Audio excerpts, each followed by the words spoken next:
aliança. Ele primeiro fala sobre a lei moral, que nada mais é do que o resumo de toda a vontade de Deus, de todo o querer de Deus para o homem, é o seu ser revelado e o que ele requer de nós, em 10 palavras.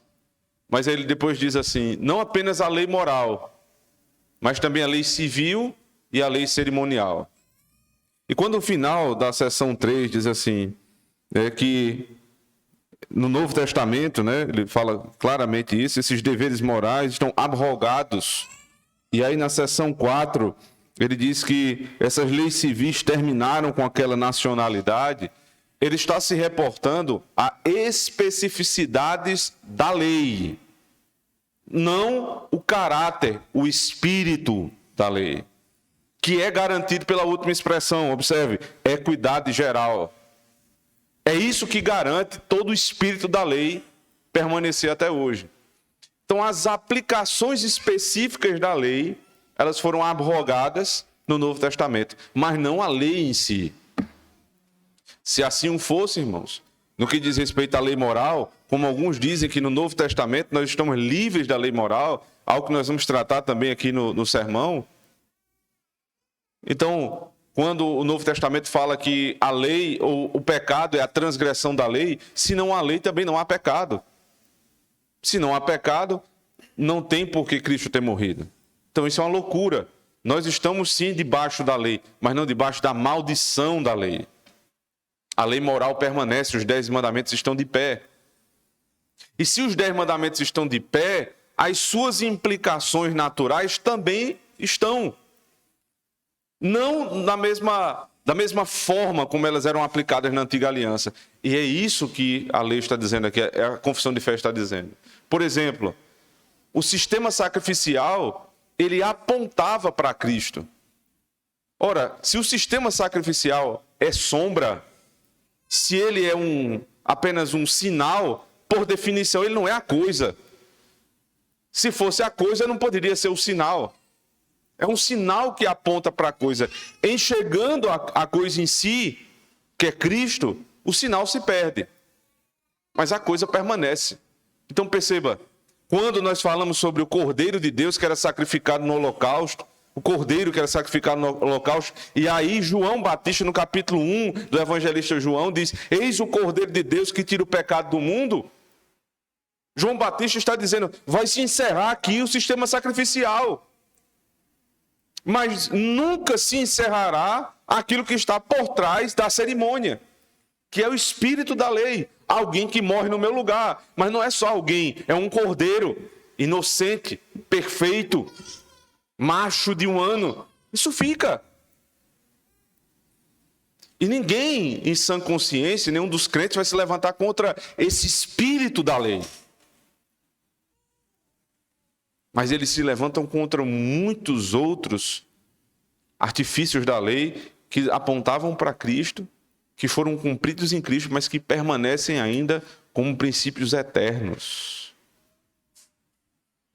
Nós vamos ver daqui a pouco, na declaração de fé da Igreja de Israel, ali em Deuteronômio capítulo 27, que o povo, ele entra em diálogo pactual com o seu Deus.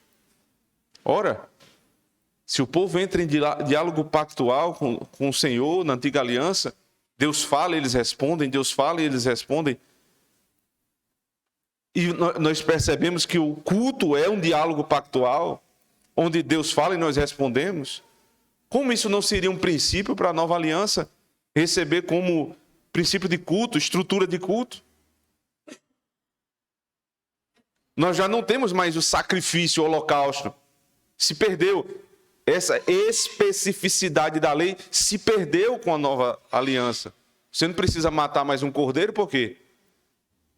Porque na antiga aliança, a morte dos cordeiros, como diz o autor da carta aos Hebreus, era repetitiva porque era imperfeita. Chegando à morte perfeita do perfeito cordeiro, não há mais necessidade de repetição. Mas o apóstolo Paulo, na carta aos Romanos, capítulo 12, diz, rogo-vos, pois, irmãos, que apresenteis os vossos corpos como sacrifício vivo, santo e agradável a Deus, que é o vosso culto racional. E ele usa a palavra sacrifício em grego como a mesma palavra que seria utilizada em hebraico para holocausto. É a tradução do grego, né, do hebraico para o grego, da palavra holocausto. Então já não há mais um holocausto de animais, mas há o meu próprio holocausto. Qual é o espírito da lei? Da lei do Antigo Testamento? O cordeiro vai ser completamente consumido no altar. Qual é o espírito da lei da nova aliança a respeito do culto? Eu devo me entregar completamente na adoração ao Senhor. Você percebe? O espírito permanece. Por um motivo óbvio. Se ele se perde, é porque não era perfeito. Se não era perfeito, não era eterno. Se não era eterno, não procedia de Deus. Se a lei se perdeu no Novo Testamento, só tem um motivo. Não era a lei de Deus. Todos aqueles que advogam, irmãos, uma liberdade plena no Novo Testamento, para que você faça o culto do jeito que você quer, você traga para dentro do culto elementos que não são próprios do culto, traga para a sua vida elementos que não são próprios da vida cristã, não tem base na palavra do Senhor. E não tem fundamento no princípio de continuidade e descontinuidade entre Antigo e Novo Testamento. Nosso documento de fé é extremamente preciso. Nós devemos utilizá-lo como equidade geral. O que é isso? Como nós extraímos, né, e fazemos isso todos os domingos pela manhã, nos sermões do Antigo Testamento, há toda uma explicação do significado para a época. Depois é extraída a lei, extraído a doutrina que está ali por trás da lei, é evidenciada a doutrina, percebido como essa doutrina ela se aplica na nova aliança, e aí as aplicações para a vida prática elas se dão. Isso é um princípio de equidade. Então, quando os governos, porque quando se diz assim, a lei civil já não está mais em vigor, era uma lei para Israel. É verdade, em um sentido. As aplicações perfeitas não podem mais ser observadas. Por quê? Porque muito já se perdeu. Mas quando se diz que o Estado deveria sim guardar o quarto mandamento, ou seja, o dia do Senhor, que o nosso governo estadual, municipal e federal deveriam obrigar as repartições públicas a estarem fechadas, os comércios estarem fechados, aqueles que não servem para a misericórdia e a necessidade, isso fica, porque é lei eterna. É obrigação do Estado, como ministro de Deus, preservar o povo do pecado e não incentivá-lo ao pecado. Como muitas vezes acontece, os concursos públicos feitos no dia do Senhor, e os crentes que, submetendo a esse tipo de perversidade, buscam concurso público. Nunca vi, até hoje, já falei isso inúmeras vezes, vou falar mais uma vez, quando tiver um concurso público, por favor, me procure, eu terei o prazer de fazer um documento contra o Estado, mostrando que é questão de consciência dos irmãos. Os adventistas fizeram isso e transferiram o concurso do sábado para o domingo. E os crentes, nenhum até hoje dessa igreja, teve a coragem de dizer, pastor, faça o documento aí que o senhor disse, baseado na confissão de fé, que eu vou levar para o Estado. Eu posso até perder, mas eu vou levar. Se colocar nesse tipo de situação, irmãos, fazer concurso ainda por cima, por teste, quebrar o dia do Senhor para fazer teste, eu sei lá se eu vou passar ou não, vou fazer um teste. Aí eu quebro o dia do Senhor, não venho para o culto para fazer uma prova. Sem peso na consciência. Então, quando a gente aprende isso aqui, irmãos, esse tipo de doutrina aqui, só tem um sentido. É para a vida prática. Se não serve para a prática, não serve para nada. Se isso aqui não serve para a prática dos irmãos, não serve para nada. A doutrina, ela entra na nossa mente, desce para o coração e passa para as nossas mãos. Eu espero, de verdade, que os irmãos despertem para isso. O quarto mandamento é só um exemplo de como o Estado deveria, de todas as formas, resguardar a lei de Deus. E não faz. Mas isso eles vão se ver com Deus. Isso aí não é responsabilidade dos irmãos. Mas naquilo que é responsabilidade dos irmãos, de guardar o dia do Senhor, de fazer tudo para não perder o privilégio de estar na casa de Deus. Por prova, por concurso, por simulado, seja o que for.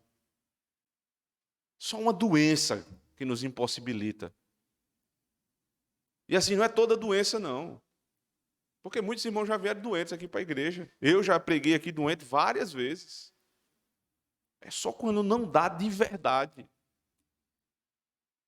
Só quando não tem condições de verdade. Esse é o exemplo que nós damos, irmãos. É o testemunho que nós precisamos dar. Prático, objetivo. Nossos filhos olham para nós e dizem: veja, hoje meu pai e minha mãe eles não querem negócios nesse mundo. O Estado não nos protege, mas a igreja tem nos protegido. É a responsabilidade da igreja quando se apega a um princípio como esse eterno e diz assim: este é o dia do Senhor. E nós vamos ajudar os irmãos a não pecar. Nós fizemos por muito tempo aqui um almoço comunitário, até que os irmãos pudessem se desvencilhar aquele desejo de ir almoçar fora no domingo. E hoje é um dia muito tentador para os irmãos. Muito tentador.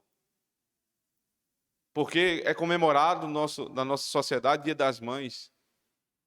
Se você pensou em almoçar fora, não vá, irmão. Não vá, honre o Senhor. É princípio eterno da palavra de Deus. A igreja precisa ajudá-la a guardar. Permanecemos ainda à noite aqui até um pouco mais tarde, jantamos juntos.